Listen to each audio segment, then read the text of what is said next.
Assalamualaikum warahmatullahi wabarakatuh. Perkenalkan, nama saya Noni Kamila. Saya dari kelas AR20A.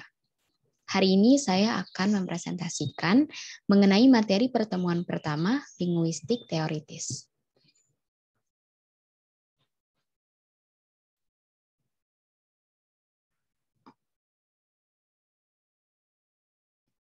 Konsep linguistik yang pertama ialah bahasa.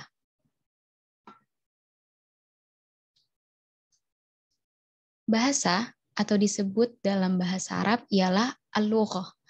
Bahasa adalah sistem tanda bunyi yang telah disepakati atau arbitrer untuk digunakan oleh anggota dalam suatu masyarakat tertentu untuk bekerja sama, berkomunikasi, dan mengidentifikasi diri yang unik dan universal.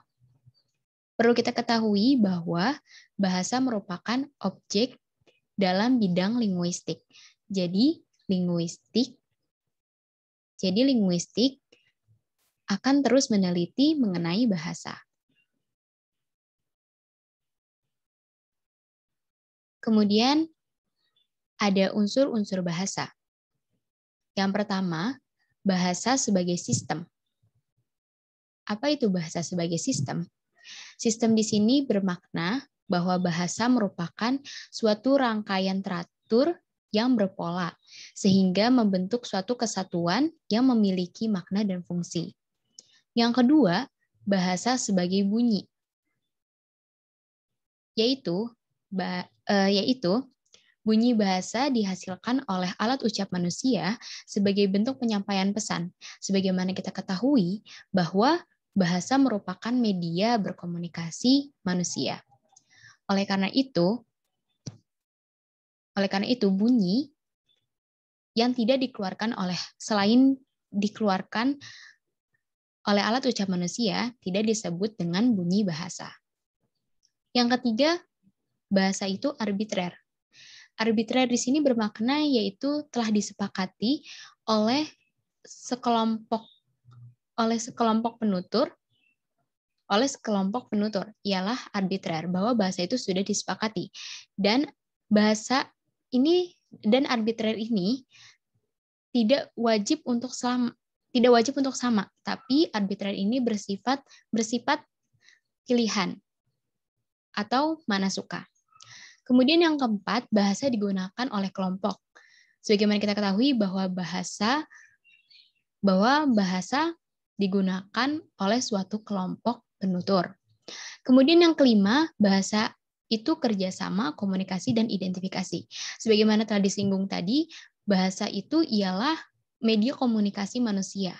Sehingga dari komunikasi tersebut muncullah suatu kerjasama antar manusia dan sebagai bentuk identifikasi diri manusia atau kelompok masyarakat penutur bahasa. Kemudian yang keenam, bahasa itu unik. Seperti kita ketahui bahwa bahasa di seluruh dunia ini sangat bervariasi, tetapi setiap bahasa memiliki keunikannya masing-masing. Kemudian yang terakhir, yang ketujuh ialah bahasa itu universal. Seperti kita ketahui, walaupun bahasa itu unik, tapi seluruh bahasa di dunia memiliki kesamaan, maka itu disebut universal. Kesamaan seperti apa? Seperti konsistensi tata bahasa, huruf-huruf vokal, dan huruf-huruf konsonan. Maka dari itu bahasa unik tapi tetap bersifat universal. Kemudian ialah linguistik. Linguistik atau disebut dalam bahasa Arab ialah ilmu lughah. Linguistik adalah ilmu yang meneliti atau menganalisis bahasa secara internal dan ilmiah. Linguistik bersifat deskriptif karena bidang keilmuan ini mengkaji suatu bahasa serta mengamati dan menganalisis fenomena-fenomena yang ada dalam objek bahasa. Seperti yang kita ketahui bahwa bahasa ialah objek kajian bidang ilmu linguistik. Jadi, bahasa dan linguistik tidak akan pernah terpisah.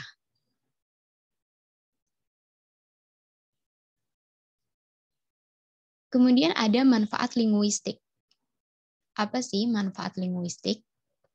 Mungkin jika ada orang bertanya kepada kita, para pembelajar linguistik, mereka akan bertanya, untuk apa sih fungsi atau manfaat setelah kita mempelajari linguistik?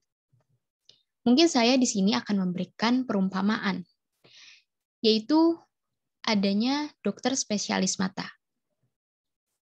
Kita sedari kecil telah mengetahui bahwa mata itu berguna untuk melihat.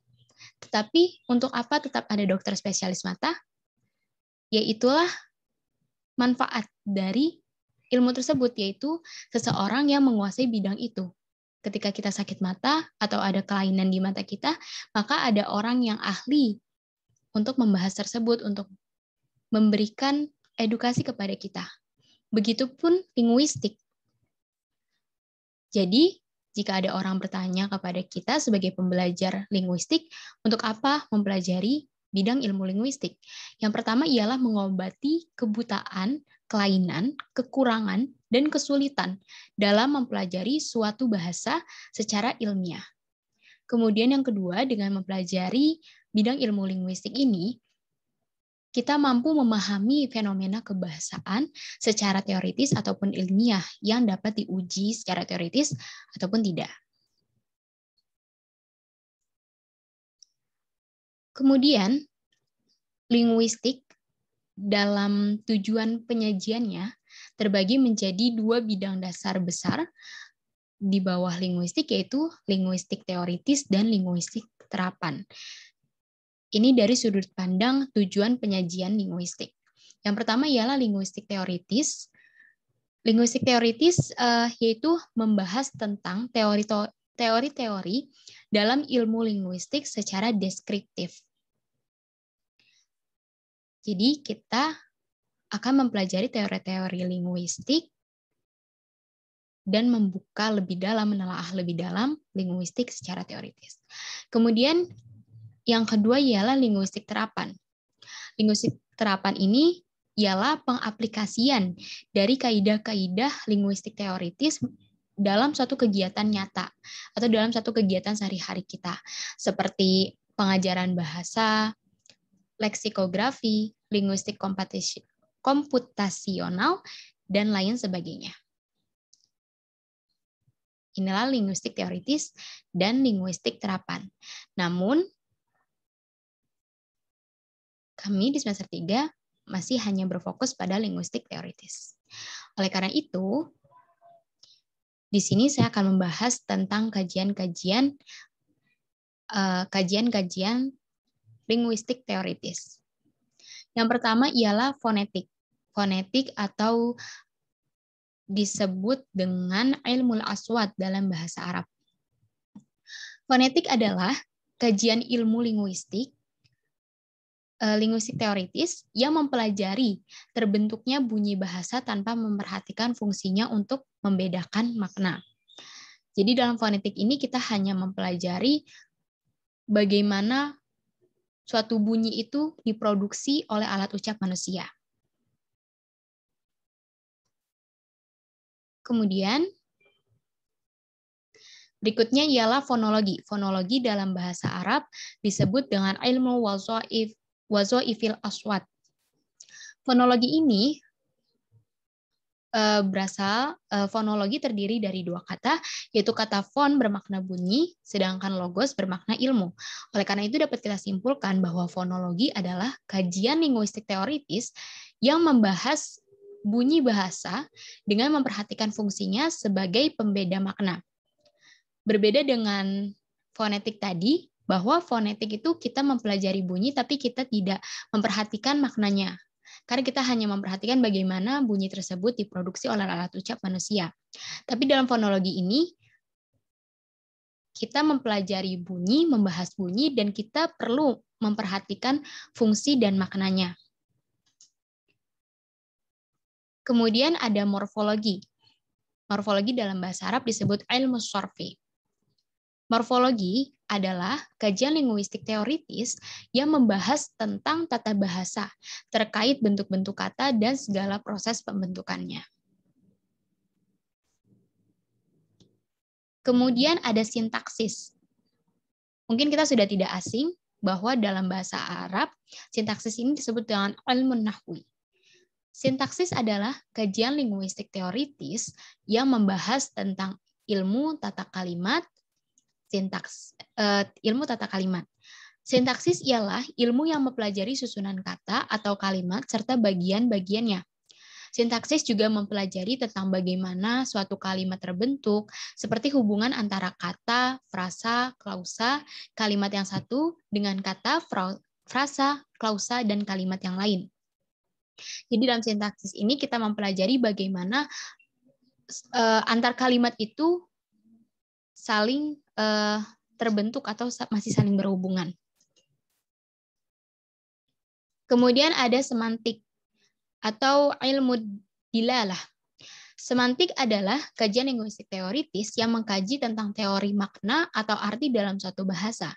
Pada arah kajiannya, semantik mengkaji bahasa secara internal atau secara ujaran dan makna.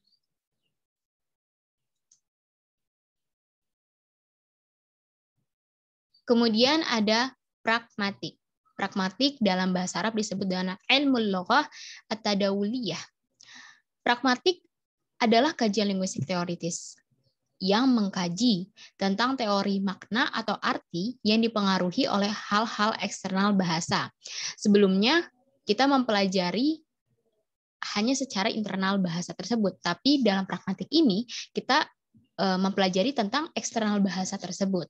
Pada arah kajiannya, pragmatik mengkaji secara eksternal, seperti ujaran, makna ujaran, serta konteks dan situasi di mana bahasa itu digunakan. Dalam situasi apa sih bahasa itu digunakan? Nah, itulah yang kita pelajari dalam pragmatik. Kemudian teman-teman, di sini saya dapat menyimpulkan jika teman-teman bertanya, jadi apa sih perbedaan mempelajari bahasa dengan mempelajari ilmu linguistik?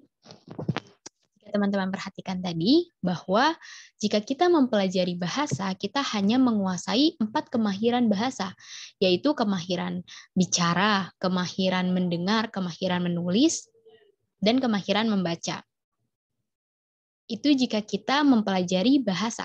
Tetapi jika kita mempelajari ilmu linguistik, tentunya kita mempelajari seluruh cakupan bahasa, bukan hanya 4 kemahiran bahasa saja, tetapi kita juga membahas bahasa itu, dari mana bahasa itu dihasilkan atau diproduksi oleh alat ucap manusia, dan membahas seluruhnya secara ilmiah.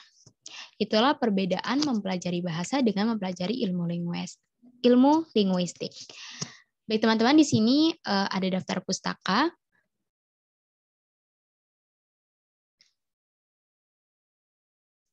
Kemudian